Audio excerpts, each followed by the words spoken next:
So good afternoon, everyone, again, and welcome back for the closing session of what's been a very stimulating day so far.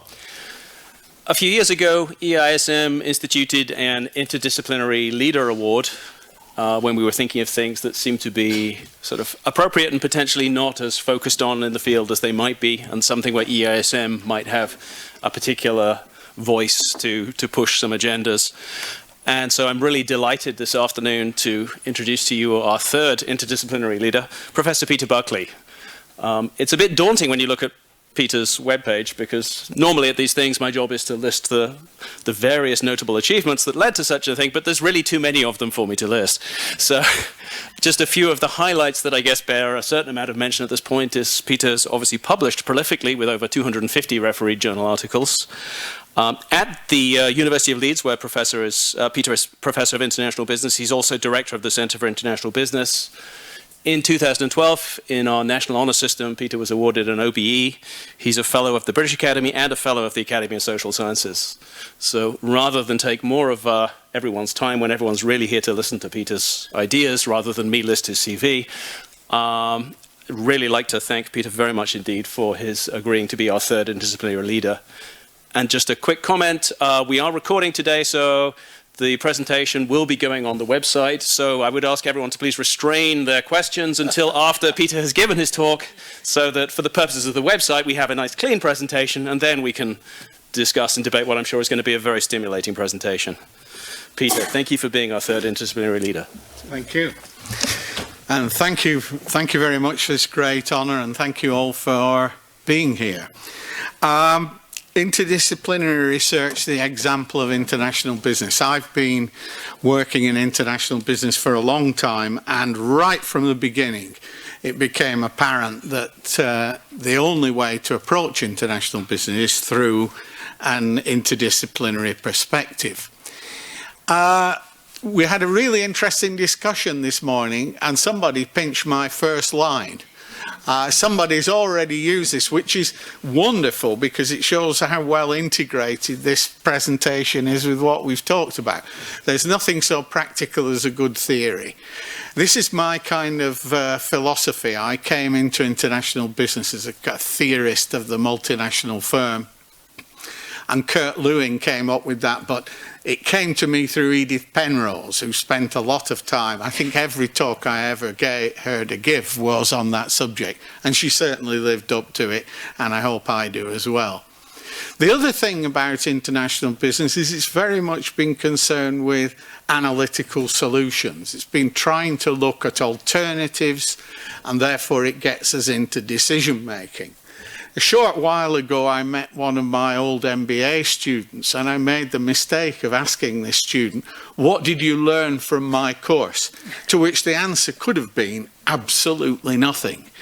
But what he actually said was, "It taught me to think laterally." And I think that was quite a good outcome. And international business is very largely about choices, about decision making and choices. So, for instance, the obvious one is entering a foreign market. Do we go for a wholly owned subsidiary, a joint venture? Do we license to that market? Do we export to that market? And a whole range of theories have been derived on market entry strategy. So the kind of theory that I've worked in represents a flexible set of tools that hopefully, well, definitely inform thought and hopefully influence strategy, through looking at the trade-offs that managers make when they make decisions. And of course, again, that leads us into the whole issue of uncertainty, judgment, and entrepreneurship. And one of the most recent developments in international business is the integration with entrepreneurship and the role that entrepreneurship plays in uncertainty and judgment. So, why should we be interested in interdisciplinary research in general? Well, I think there are a few reasons. First of all, synergy between different schools of thought. But what's more become obvious, and was very obvious from the discussions we've had today, is the issue of relevance, that this is very much issue-driven. The other great things about doing interdisciplinary research is the almost essential compulsion to have a team. We don't all have all the knowledge that we need, and therefore we need teamwork. And much of these articles that were referred to of mine have been done as jointly with other people, as joint articles. So you learn from other people, you learn from people in different areas. I've done quite a lot of work with an anthropologist. I was trained as an economist, and I don't think you could get two more different disciplines than anthropology and economics. So it's a challenge. It's fun. And it's also very good if we have open minds, if we don't stay within our silos. Funding also, it opens possibilities, so they tell me, for funding, for doing joint research. And definitely it improves the culture of a department and the culture of an area and a discipline. So in the International Business Group and the Confucius Institute that I've been director of, we've had different people from different traditions, different intellectual traditions working together, and I think that makes for a very good atmosphere.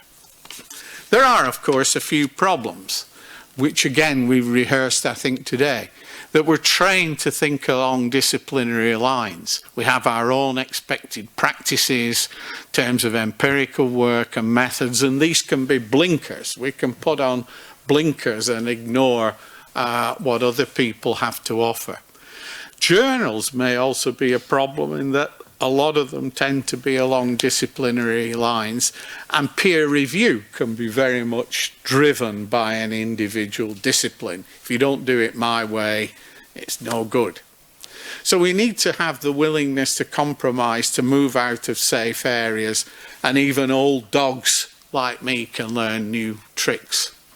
Funding may also be a problem the other way, in that a lot of funds are designed for individual disciplines and are exclusive in different disciplines. We could also have institutional barriers. Our business schools divided into divisions, and divisions divide. People are on different sides of it.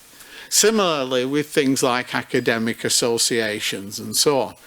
We've talked a lot about the RAF, which is one of Britain's least successful, well, not least successful exports. It's a very successful export, but its unintended consequences may be great. And similarly with conferences, look at how much debate we've had here, because we are an interdisciplinary group. If we're all thinking one way, we wouldn't be challenged in the same way. So I think interdisciplinary research in general has a lot going for it.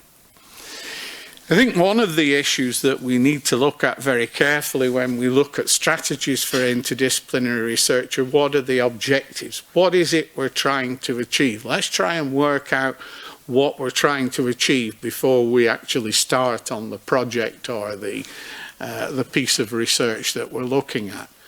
We also need to pay a lot of attention to the compatibility of the different research agendas. One thing in my field in international business is the desire to put theories together, to sort of force them together. And sovereignty imply for both the host country and the source country. And how does the organisation, the multinational enterprise, manage this? How does it attempt to unify or keep separate its different dispersed operations? So the phenomenon of international business is intrinsically, in my view, an interdisciplinary subject. It's also phenomenon driven. The observation or the problem is often given in international business. How do we explain foreign direct investment? How do we explain multinational firms? What is the impact when a multinational firm invests in another area? And part of the problem, of course, is this could be potentially very diffuse. We could be looking at almost everything. So I've written one or two articles about the direction of international business, a somewhat notorious one in 2002, when I suggested that the article was called, "Is the International Business Research Agenda Running Out of Steam?" which didn't exactly endear me to everybody in the field. But what I was trying to say, and I think what I would still say, is that a subject like international business is better when it's a collective enterprise, when there's some collective focus on big questions, or now, as the term that we've used today, grand challenges.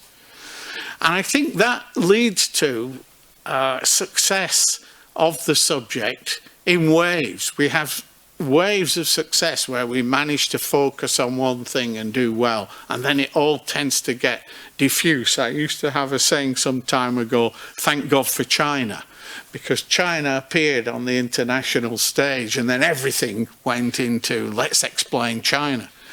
We now have a fantastic research agenda by the Belt and Road Initiative. The Belt and Road Initiative encompasses many of the issues in international business. It's phenomenon driven, it's got impact, it requires interdisciplinary perspectives. And I rather hope that international business academics will be able to achieve a lot by focusing on this one phenomenon. As I'm going to show in a minute, it's absolutely essential that we have multiple levels of analysis. That is built in to the subject. But I think one of the things that is more apparent now is the role of going beyond the firm, not just looking at the firm, not just looking at the internal work of the firm and even its external impact, but also its relationship with business, government, and civil society. And civil society has been one thing that's been very much left out of the analysis of international business up to now. It's a very interesting set of analyses of political economy that looks at the so-called governance triangle, looking at business, government, and civil society and the interactions between them. I think that's a really good future role for international business. So, there are many opportunities for investigating grand challenges using interdisciplinary approach. There always have been, and I think there are now. This is a rather crude idea of what I meant by the different levels of analysis and the matrix that is in international business. We can look at international business from the point of view of the individual manager, the individual firm, a group of firms, maybe industry or value chain. We can look at the macro environment. And there is, of course, in every one of those categories, a vast heterogeneity. We can also use what is now called the lenses of analysis to look at those different categories: economics, sociology, social psychology, and so on. So that gives you a sort of immense matrix of levels of analysis and different forms of disciplinary lenses to look at those. And that's what makes international business so interesting. I use this for doctoral students and say, can you pinpoint where your research is on this matrix? Which part of the level of analysis are you? Which method of analysis are you doing? And that often helps, I think, students to recognize where they're making a contribution, and what's more, what else they need to kind of hold constant if they're going to stick to that particular level of analysis, because all these things are varying, which makes international business such a fantastic subject. This is my kind of idea of the role of theory on the left and the observation or plans on the right. And of course, we've got this coming at both ends. We've got the theory coming from the left-hand side. What are our concepts? What analysis? What theory are we using? And on the right-hand side, what is the observation that we're trying to deal with? What is the problem that we're trying to look at? And then we've got this interaction between theory and this works for not just quantitative research, but qualitative research as well, in terms of generalizing, testing, looking at how far can we generalize, how far are observations, exceptions, and so on. And this is should be a constant, ongoing interaction between theory and practice. And of course, we can use this model not only from the individual point of view, but from a community of practice point of view. And I think when the community of practice, that in this case is international business, has a similar set of issues here, then great progress can be made. If we look, this is a sort of potted history in 3 slides of international business and the special issues that came up. It's gone a bit small, but never mind. The initial phenomenon, and again, notice how phenomenon-driven this kind of explanation and agenda is. Explaining foreign direct investment. We noticed there were massive flows. Well, we didn't. Our predecessors, Raymond Vernon, John Dunning, and so on, noticed that there were flows of foreign direct investment, particularly US investment in Europe as an exemplar. How do we explain that? What are the key things? And Heimer came up with the idea that this is not just capital flows. This is about the organisation of the company, therefore moving the subject into an entirely different area than it had been looked at before. And then we saw the institution behind this. The institution behind this was the multinational firm. So how do we explain multinational firms? And you can take a geographical view of this as well. This started off very much as a kind of American subject with some European add-ons. But hold on, we then discovered that Japan was investing abroad. Less developed countries were investing abroad. The 4 little dragons, Hong Kong, Taiwan, Korea, and Singapore. So we needed an explanation that wasn't Anglo-centric. We needed an explanation that covered Japanese multinationals as well. And then we had noticed that multinationals were not just investing, they were doing all kinds of other things. Globalization wasn't just about foreign direct investment. It was about things like joint ventures, which are really interesting in themselves. Alliances and joint ventures, really interesting in themselves, not command and control, but cooperation. How do we explain that? And then we had the rise of China, the role of Eastern Europe, and so on. So you can see that the phenomena are developing, the approaches are developing, and all the time, this is very much an interdisciplinary approach. If we look then at what the more recent times, suddenly it was realized that it wasn't just us doing it to them. They were doing it to us. So we had emerging country firms investing in advanced countries. China's vast go global scheme, Indian firms internationalizing and buying firms in Europe, emerging country markets emerging. And one of the papers I'm most proud of looked at Chinese outward investment and asked the question, this is a new phenomenon, do we need a new theory? Or will the old theory do? And in practice, when we tested it out, the old theory worked pretty well, although it had some problems. So this is a kind of real test of a theory that was not designed for the purpose that now it had to serve. It was designed for Western, private, manufacturing companies. Emerging market companies were none of those things. So how well did that work? Technological development in what was called the third world some time ago and in emerging countries, really important. So the theory, the approach, the disciplines have all had to adapt to these new emerging. And then the next stage we had to think about was the breakup of companies.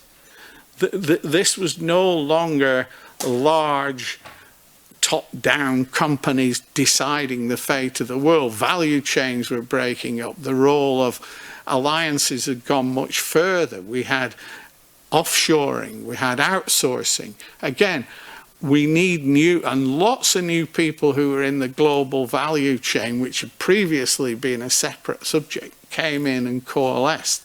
So again, the phenomena drove the fact that the interdisciplinary agenda needed to keep up with what was happening in the global economy. And then, much of what we've had to talk about today, the purpose of the company. What are firms for? Are they just about maximizing profit and shareholder value huge pressure to say no, they're actually not. They have social responsibilities, they have sustainability, they have unintended consequences, climate change and all the rest of it. So again, a whole new focus on basically the same phenomenon of globalization and the multinational enterprise had to move on and had to encompass that. And that brings me sort of to the present day and the question of what is the big question. What is it that international business needs to look at that perhaps it's neglected before? Well, I would argue, and you've heard me argue already, that one of the things is the reaction to globalization, is anti-globalization or slowbalization, as the Economist calls it. What about the people who are left behind? What about the people who don't benefit from globalization, feel resentful, therefore vote for Brexit or Trump or become Gilets jaunes or become anti-illiberal? Do we understand that? Have we taken that into account? Do we just treat those people with contempt? Or do we actually try and see what the solution to that is? And that's, of course, very linked with the next big burning issue of international migration. It's my argument that international business has done a really good job on looking at flows of capital and flows of technology and a less good job on flows of people. Now, we have a lot of the tools, but so why don't we use them? Another issue is alternative governance models. Now I've been talking to people about family firms, which is a well-established tradition, but now firms that are kind of anti-capitalist firms almost, that trying new things. Okay, Robert Owen tried it centuries ago, but new models of governance to try and bring this in. And I think one of the problems, that unanswered questions that international business has had, is a core interdisciplinary problem, which is the integration of culture and the understanding of culture with international business. Lots of people including me, have spent time looking at this, but I still think that's a really important issue. And again, a fundamentally interdisciplinary issue. One of the other problems a subject like international business has, and I think you could apply this to things like strategic management and lots of other issues, is being disintermediated. Having the original disciplines of economics, finance and so on, dealing with the subject and kind of pushing these intermediate areas like international business to one side. And this is a bit stark. This one and the next one are a bit stark, but they're trying to make the point.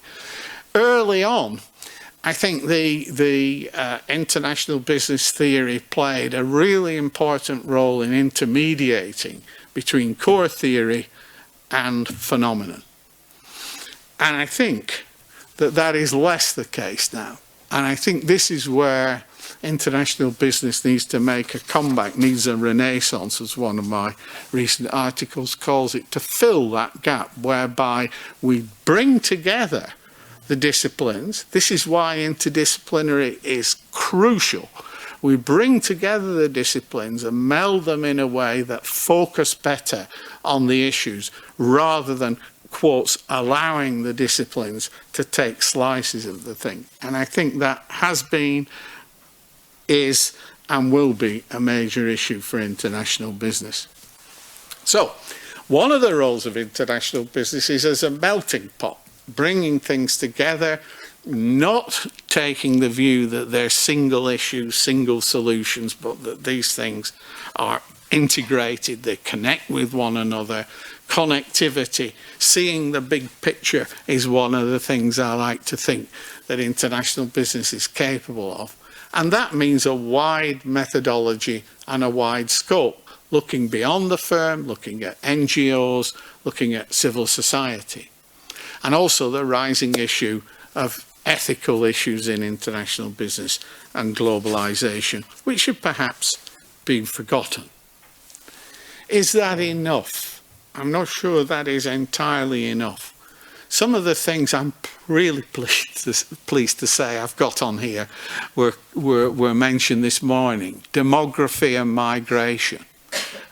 We had a debate about that. The Belt and Road Initiative, in a sense, is a new thing, but state-driven internationalization is not necessarily a new thing. This is, you know, you can think of the Belt and Road, if you've been on the optimistic side, as we said this morning, as a Chinese Marshall Plan. If you're on the negative side, you can compare it to the East India Company. And we know what happened with the East India Company. It ended up running India. The role of anti-globalization and the pressures, I'm not sure we've fully taken that on board. I'm not sure we've made enough attempt to understand why the action of globalization has produced such a negative reaction. I don't think it's a short-term phenomenon. We can argue about all this in a minute. And the issue of migration. Interestingly, if you look back over the history of international business, some areas that have kind of dropped out. If you look at early issues of Jibs, there were finance articles in there. And that's rather gone away, and I'd rather like to see that come back. So, and the integration of culture with IB, I've mentioned. So, where international business is good, successful, is when it looks at a big question, a big issue, a global challenge. We've got a few of them. There's no question that we have a few of them.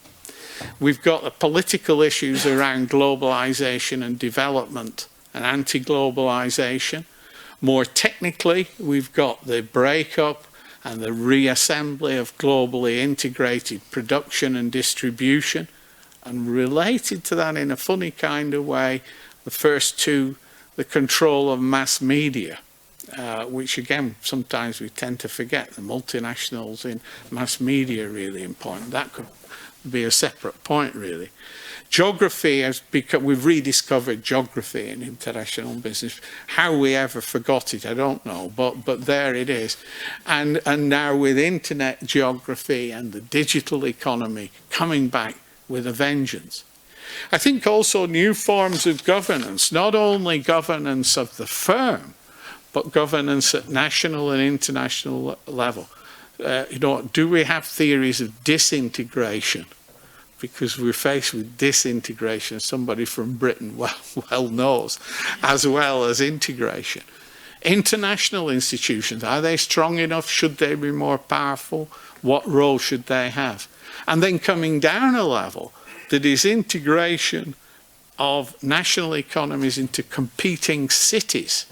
I mean, I can tell this story about Leeds. I'm sure you can tell it about anywhere. Advising the Leeds City Council on attracting foreign investment, they get a better offer from Scotland. Okay, so there's internal competition within a polity as well as between polity. And of course, then we have how feasible are the international policies, such as on global warming. So, a lot of the domain of international business, I would argue this kind of area is very important. One, I'm not going to go through all that, but one final point here. One of the things that's become very obvious to anybody in international business at the moment is the rise of rebirth, regrowth of international political economy and the role of international policies. And the Journal of International Business Policy has been launched, and I think is doing very well. The UNCTAD has just relaunched transnational corporations. So the policy element is really important, and again, maybe one that we should have never forgotten about. Conclusion. You'll be pleased to know that I've got to the conclusion. Need for a wider approach and going beyond the firm. This is a really important issue, that looking at the environment and the role, the interaction between the firm and the environment and the political role of the firm, really, really crucial. Talking about flows of labour, not just capital and technology, the role and consolidation of global value chains, international business policies, culture and identity. Identity is really something that is incredibly important, I think, and should be included in the anti-globalization and so on. All of them are root only possible if we take an interdisciplinary approach. And some theoretical restructuring will have to happen around that. I leave you with a little bit of a reading list. You can see the common factor there. You get this prize for egotism, I think, but I hope some of that is interesting, and thank you for your attention.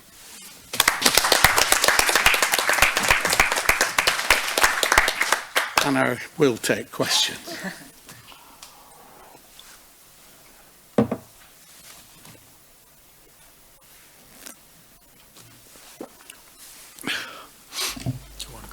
You go first. Well, thank you for the great presentation. I'm really glad to see many important themes on the future research agenda as well. Especially happy to see anti-globalization. There I'm wondering about this role of nationalism that we talked about in the morning.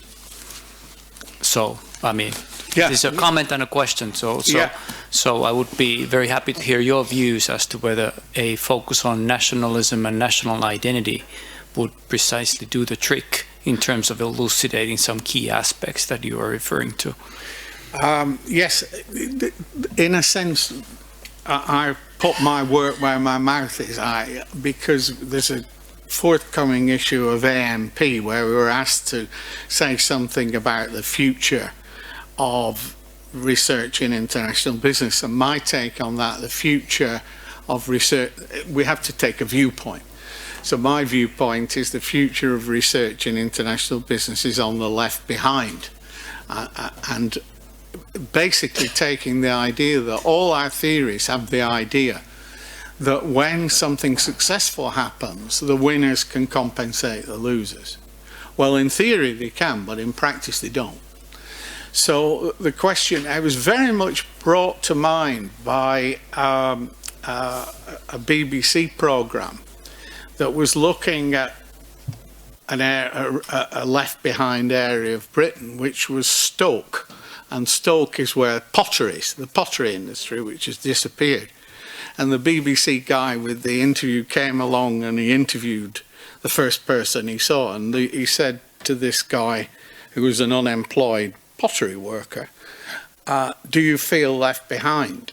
To which his answer was, I don't feel left behind, I feel abandoned.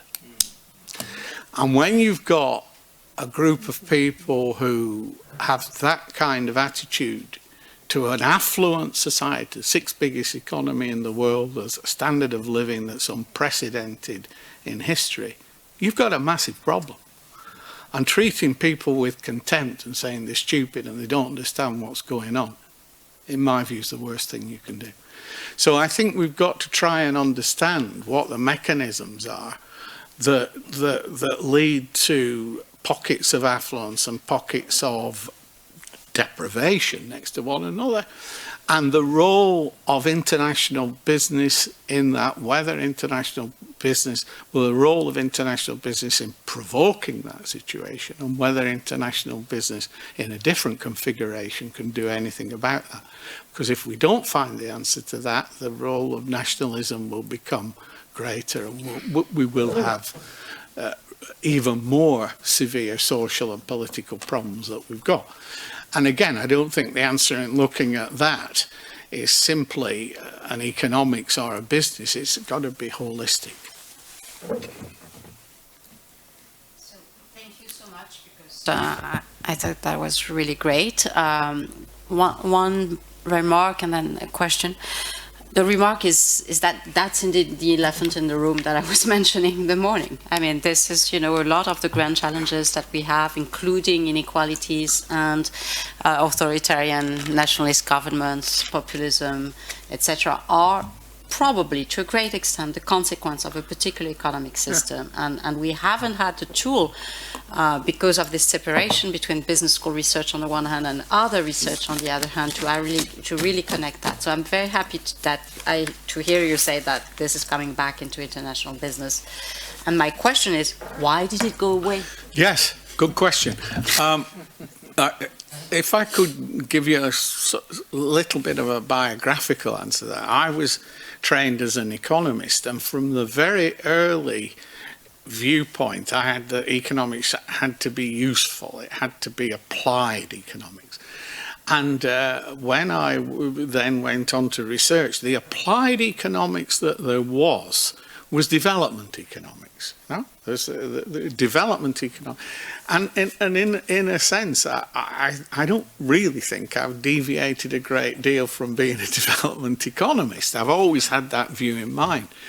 I think what happened, if I can make the most generous interpretation of it, was because international has the word national in it, we looked at differences between nations.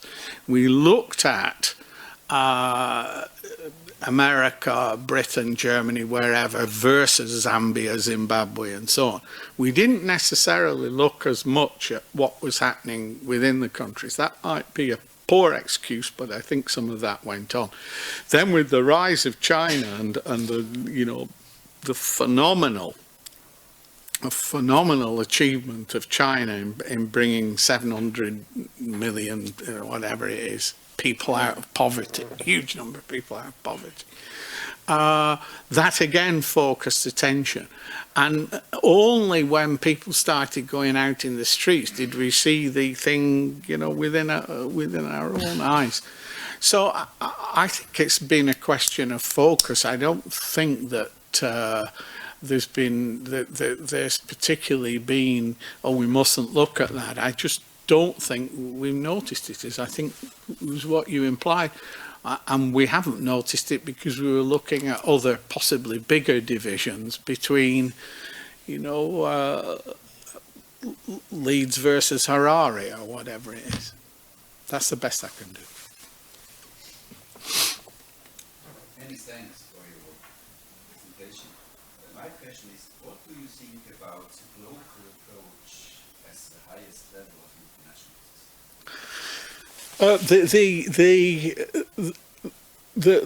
The firms that have tried to do that have developed a lot. I think there's a whole strategy where you try and balance global and local, and you try and within a firm and develop products for particular markets. The tiny sachets for poor people and things like that. I think what you're implying is this more, should this go, in my terms, beyond the firm? Should we look at it much more behind that? And I think there is a massive opportunity for global approach. And very parochially, I'm going to use the example of the English Premier League, right? Football, Premier League, where it is a global product, but has very much a local focus. So people are, if I dare mention it, in Manchester, Manchester United, Manchester City, and see that as very local.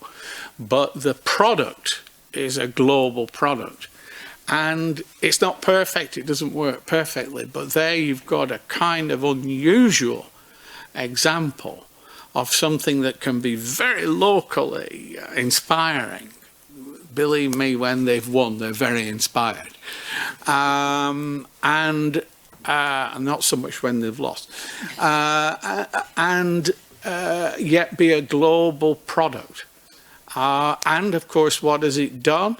It's brought in people from all over the world. I know we have incidents of racism and so on, but who are admired as wonderful technicians.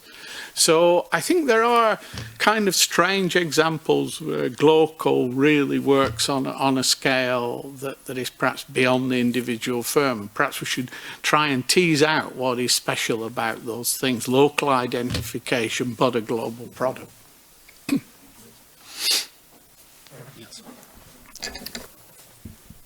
Thank you, Peter. You sketched a quite, challenging research agenda for international business, and I share your enthusiasm for the field. But I think we should also acknowledge, and maybe that is because it is an interdisciplinary field in itself, that international business has faced quite some headwind. International business departments which have been abolished. There's, from time to time, there's this discussion again, is JIPS a real top journal, things like that. So it seems that the forces against interdisciplinarity are still the institutionalized forces, let's say, are still very strong. But what is your view on that, and what can we do about it? Resist it. Fight it. There was the view, it's incredible really, there was the view at the beginning of my career, we don't need international business, it's just an add-on. And now we have the view that international business is so pervasive that everybody can do it and you don't need a separate area to do it. And I fail to see that second argument. Because if you're running to take one at random, a finance course, and you add a bit of international finance on at the end, I don't think it conveys the richness of international finance that you could have if you had an international finance. Because there are so many dimensions, again, a lot of them interdisciplinary, that you miss if you treat it as an add-on. And I think international business and a number of other areas, and which I won't name, have constantly to fight this fight. And the only way you can do it is to prove that you're good at what you do. You prove that you are doing rigorous work, but you're also doing relevant work. And that's a task that perhaps is more difficult when you kind of trying to also establish not establish, but to continue the discipline. It's that thing from the leopard, for things to stay the same, everything has to change. For international business to continue to exist, it has to keep proving itself. And that's a challenge. I mean, in a way that certain well-established disciplines probably don't. We do. And that's a challenge we have to take.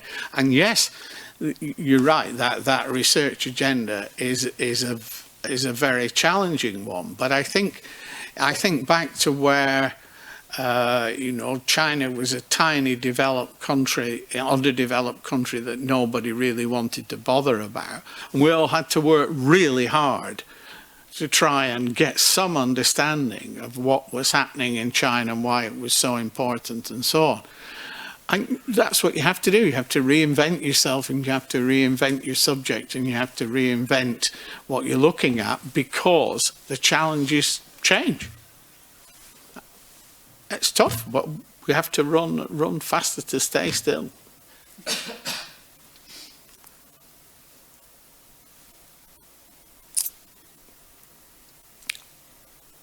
It feels like that might be the inspiring point at which you should all join me in thanking Peter for concluding our conversations today.